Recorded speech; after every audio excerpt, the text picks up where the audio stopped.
Michael Antcliffe joins us this morning to talk about his book. Good morning. Thanks for inviting me. I'm glad to be here. Good to have you here.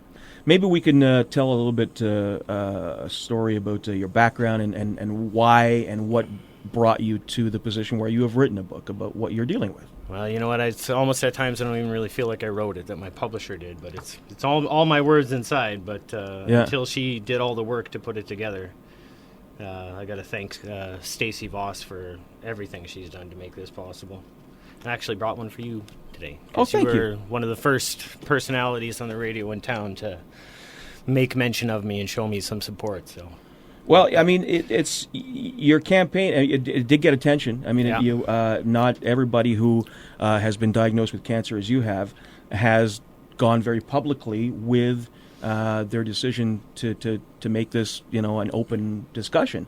Yeah. And I'm curious as to why you chose to take this route. Well, I think it had to be done. I mean, it was past the point of just unnerving me how easily it shut down conversation. You can just say the C word in a room and it clears out, and people either look at you weird and walk away or just don't want to take part in the conversation. And I think it's a big part of what manages to keep that hold of fear over top of people. There is still some of that, you find? Yeah. Well, the fact we still call it the C word. I guess. It's, I almost feel like it's the... Yeah, like it's a bad... Yeah. Like you've done something bad or there's something bad associated with it. Like in the Harry Potter series, he who shall not be named. I think the more you actually come out and name it, the more fear you take away from it. And you can't start having open discussions and really get anywhere if you're all still cowering in fear about it. Agreed. And there's no lack of talk about fundraising in regards to it and that kind of thing. But you're taking sort of a different approach to it. Like, what are people going to... The book is called You'll Never Guess Who's Dying from Cancer by Michael Antcliffe.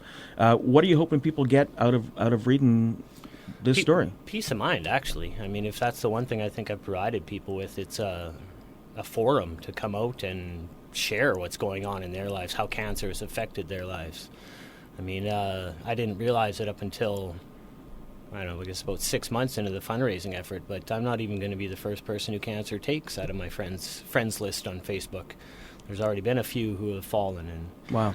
It's if it's that prevalent, then we should be talking about it more instead of hiding from it. Yeah. I mean, it's a reality we all need to deal with. You can't find anyone anywhere who hasn't been touched, and I get people who get in touch with me online have had, a half dozen people in their family taken with it. I'm only the second in mine, but still, that's prevalent enough. You mentioned people being afraid to talk. Yeah, I'm reminded of I had a chat with Scott Chisholm, who with Friends of Emmett, they've done this collateral damage, the project they're doing to bring attention to something else that nobody talks about, which is suicide, and that it's one of those things that, if there's a shroud of mystery around it, it almost makes it scarier, doesn't it? Yeah, definitely.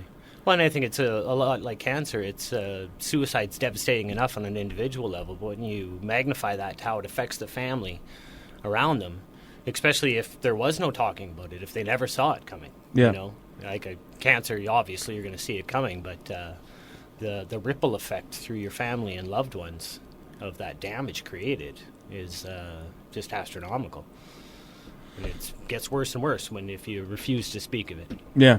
How has your life changed since you got the diagnosis?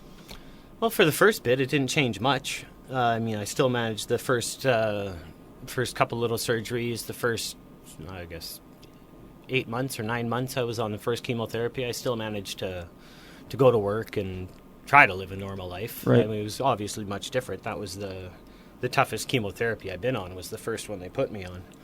But being forced onto disability was a tough one, because I got raised with a pretty strong work ethic, and sitting back and just, existing didn't sit well with me. And those may be feelings that not everybody talks about, but like the way it might affect. Well, it's your having pride. Purpose. It's some people might be content with just getting money and not having purpose, but I wasn't. Yeah. And then when the first bout of chemotherapy ended, and I realized at the end of that the pain I was in wasn't due to the chemotherapy, it's what cancer was doing to my body, then I eventually got forced to be on disability. And after being on that, I just couldn't wallow in not doing anything. Yeah. I think it was last April that I was on a trip to Winnipeg visiting my friends, kind of saying goodbyes. And it struck me that, there was a way to do it. I was discussing it with a friend of mine, and she said, "Can I be the first? That's a great idea. Let's get as many people together on Facebook as we possibly can. Can I be the first?" And this has taken off. It's lately very much so.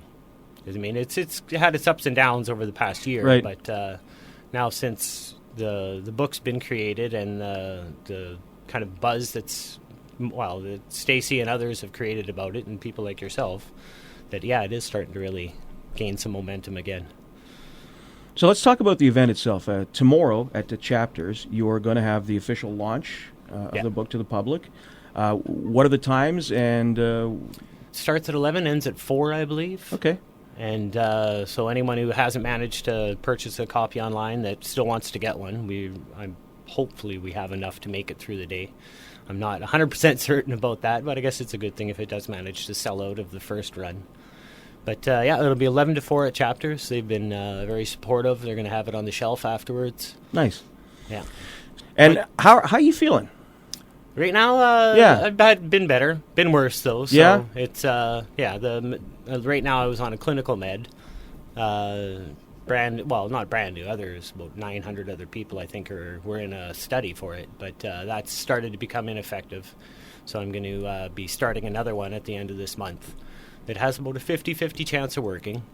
But like I said, it's not designed to cure. It's not going to change my prognosis at all. It's just going to stretch my time in this earth out a bit. Right. But you get thankful even for small mercies like that. I mean, we're all heading towards the same end, right? Some quicker than others, and some, for different reasons. And it really is. I mean, as I was talking to a gentleman once, and we were discussing how we deal with death as a society here in the Western Hemisphere, and it's almost like we want to put a nice face on it and feel good about it, and Certainly, make it pretty. And he was talking about he was originally from Ireland, where they'll have a wake for 3 days, and you have those moments where you can go and privately be with different people and laugh and feel all the emotions. I mean, it's one of those situations. And his feeling was, and I got to agree with it. I don't know that we've learned to grieve as well here in the West. I think we mask to cope. But I like the whole wake idea. That's a celebration of life. But are you really coping when you're masking? You're not. You're just avoiding, right? I mean, you're dealing. You're taking this head on. We attach a lot of ceremony and a lot of, kind of false grandeur about the whole idea of passing. It's coming to us all. I mean, what you were just saying, like some of us know sooner, some of us know later, and some of us just get a clearer understanding before we go. Yeah.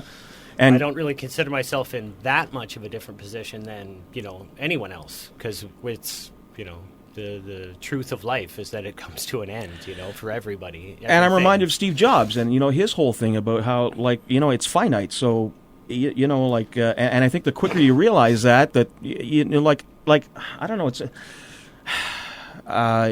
knowing you're dying makes you live better. Does that sound? Would you agree with that? Solid logic behind that, definitely. Yeah, it's one of those weird ironies. Makes you appreciate things in everything, not just big things, but everything. You cherish things a lot more. You cherish people and friends and family, and most of the stuff you would have considered important prior to having this new viewpoint just kind of all slides to the background. Not going to be Scrooge McDuck counting your gold coins at the end. No. You're going to be judging how close you got to be with your family, how much quality time you spent, how much you really had real friends that you really interacted with on a meaningful level, instead of just, common pleasantries we throw at one another as we go about our own selfish lives kind of idea. That's what I guess I try to impress upon people, is that you don't have to be in my position to have the realization of how precious time can be. And better that you begin acting as if without being in my position. And that will enrich your life and enrich your relationships with the people around you for certain.